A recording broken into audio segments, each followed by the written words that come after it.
Washington. In mid-April, hundreds of members of the payday lending industry will head to Florida for their annual retreat featuring golf and networking at a plush resort just outside Miami.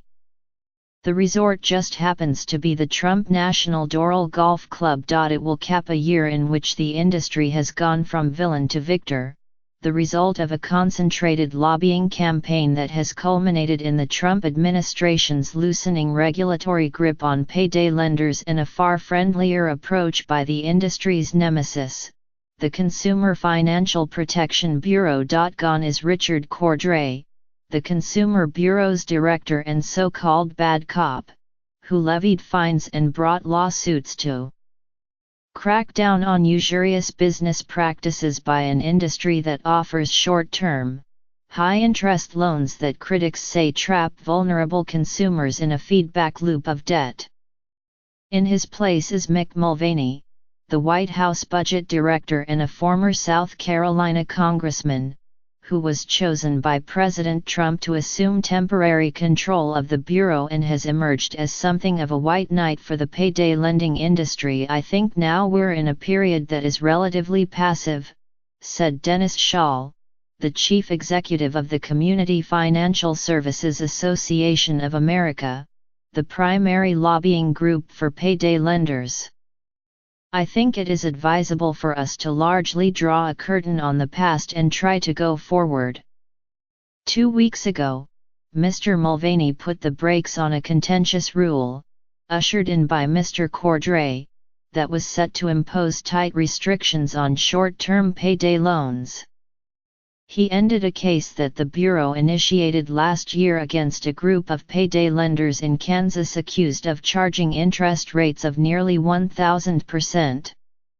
Last week, Mr. Mulvaney scrapped an investigation into the marketing and lending practices of World Acceptance Corporation, a lender based in South Carolina that donated $4,500 to Mr. Mulvaney's previous congressional campaigns through its Political Action Committee. According to the Center for Responsive Politics, payday lenders have contributed more than $13 million to members of Congress since 2010, with the majority of that money going to Republicans who have made it a priority to roll back the financial regulations put in place by President Barack Obama after the financial crisis. That includes Mr. Mulvaney, who received nearly $63,000 for his campaigns from payday lending groups. Mr. Mulvaney said that the donations were not an issue because I am not in elected office anymore. The payday lending industry is cheering Mr. Mulvaney's approach. He seems extremely reasonable, said W. Alan Jones, a founder of one of the industry's top lobbying groups who operates about 900 payday lending stores across the country. He's figured this thing out that they've overstepped their bounds.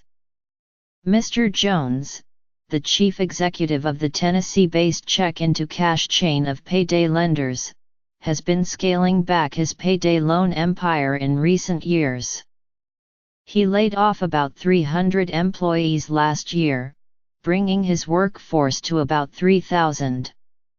This year he plans to shutter 100 more stores, despite the changes happening at the Consumer Bureau, because it remains unclear how far the move to deregulate the industry will go and because state lending laws have become increasingly strict. The Consumer Financial Protection Bureau, which was born out of the 2010 Dodd-Frank Act, immediately seized on the payday lending industry as one of its first targets, opening a complaint database, initiating investigations, filing lawsuits, and formulating rules to prevent lenders from preying on consumers. According to the consumer agency, it has pursued more than 20 public enforcement actions against small-dollar lenders, many of which have resulted in large settlements. The crackdown has had an effect. According to data from the Center for Financial Services Information, annual payday lending revenue dropped to $5.3 billion in 2017, from $9.2 billion in 2012. The number of payday loan stores dropped from a peak of 24,043 in 2007 to 16,480 in 2015, according to a recent report published by the Consumer Bureau. The industry has long been a presence on Capitol Hill, but it spied an opening after Mr. Trump's election and the Republican takeover of Congress. The industry pushed lawmakers to repeal the Consumer Bureau's 2017 payday lending rule by using the Congressional Review Act to essentially kill it. A bipartisan group of lawmakers has sponsored such a resolution, though its viability remains uncertain. Since Mr. Trump's election, the payday lending lobby has also made its voice heard at the Consumer Bureau, flooding the agency with comments expressing opposition to the payday rule. And lenders have poured money into the coffers of influential Republican lawmakers. Lobbying donations peaked in 2012, when the Bureau began to make payday lending a priority, and have leveled off in the last year. Among the biggest recipients have been Representative Jeb Hensarling of Texas, the Republican chairman of the House Financial Services Committee, and Senator Mike Crapo of Idaho, the Republican chairman of the Senate Banking Committee. In December, Mr. Hensarling, who has long accused the Consumer Bureau of overreach, said that no unelected Washington bureaucrat should be able to stop Americans from taking out the short-term loan that they wanted. Payday lenders have also looked for inroads with the president. A lender based in Ohio, Community Choice Financial, was one of the first clients of Corey Lewandowski, Mr. Trump's first campaign manager, who started a Washington consulting business last year. Over the summer, Mr. Lewandowski called on Mr. Trump in a television interview to fire Mr. Cordray. In the spring, the industry will spend 4 days networking at the Trump National Doral Golf Club, which has event spaces like the Donald J. Trump Grand Ballroom and the Ivanka Trump Ballroom. Mr. Schall said his group began looking at the Trump property as a potential site for its spring meeting well before the 2016 presidential election, and ultimately chose it because it was cheaper than other East Coast resorts. We began an analysis well ahead of Trump's election, Mr. Schall said, adding that the decision had not been entirely well received by members. There's quite a division of people who thought this is not a good thing to do and those who did. We aren't ashamed of it either, he said of the decision. We made it largely on economic terms. The payday industry is just one of many groups holding events at Trump properties in the wake of the election. The U.S. Chamber of Commerce is holding an event for an elite group of its members at the Trump National Doral in March, according to its website. To consumer advocates, the defanging of the Consumer Bureau is the epitome of pay-to-play. They aggressively lobby against anything that goes against the debt trap nature of their business model, said Diane Standard, the Director of State Policy at the Center for Responsible Lending. It's been fierce. Consumer advocates and Democrats say they are worried that the industry's lobbying will backfire by allowing less reputable payday lenders to prey on the most vulnerable Americans, the exact people Mr. Trump vowed to protect. Payday lenders are clearly watching this with bated breath, said Jose Alcoff, manager of the Stop the Debt Trap campaign at Americans for Financial Reform.